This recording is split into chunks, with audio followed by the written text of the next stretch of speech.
Kasi alam mo, yung mga nanay, maraming pagkakataon na umiiyak yung mga nanay natin pero hindi nila sinasabi.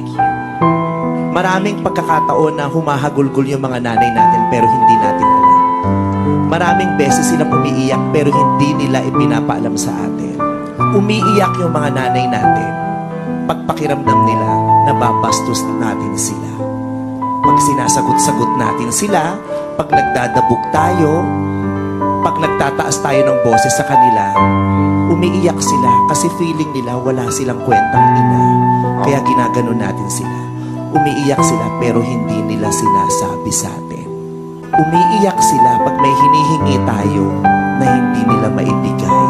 Kasi nanliliit sila. Hiyang-hiya sila dahil gusto nilang ibigay pero hindi nila kaya. Alam nating nagtatampo tayo. At pag hindi nila maibigay yun, umiiyak sila. Pero hindi nila sinasabi.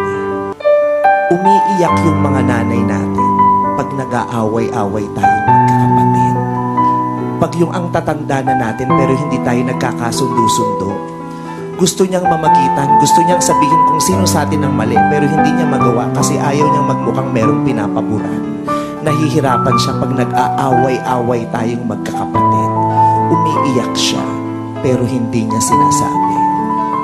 At panghuli, umiiyak yung mga nanay natin dahil kahit umiiyak sila, wala tayong pake. Maraming pagkakataon na umiiyak yung mga nanay natin